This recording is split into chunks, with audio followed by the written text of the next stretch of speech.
Qu'est-ce qu'on doit en penser? Qu'en pensez-vous, maître de Caumont, qu'on ait donné cette possibilité aux villes d'augmenter les amendes? J'en pense beaucoup de mal. Déjà, je rappelle que ça ne concerne que les stationnements payants non payés.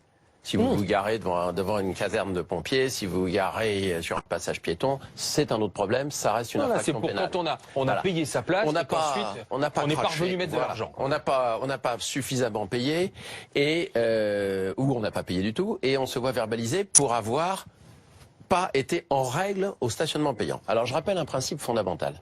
Le stationnement payant n'est pas une fatalité, c'est un racket. Et je pèse mes mots. Je le dis clairement, c'est un racket. Pourquoi? Parce que contrairement à ce que pense peut-être la maire de Paris, le stationnement payant n'a absolument pas vocation à boucher quelques trous que ce soit et à rapporter de l'argent à une municipalité, fût-ce par exemple pour améliorer les transports en commun. La loi prévoit que si le stationnement payant existe, c'est uniquement pour favoriser la circulation, notamment dans les centres urbains, en améliorant la rotation des véhicules, parce qu'il n'y a plus de voitures ventouses quand il faut payer pour stationner. Donc, quand on prend une décision d'instaurer un stationnement payant, ça ne peut être que pour ça, pas pour essayer d'obtenir des ressources.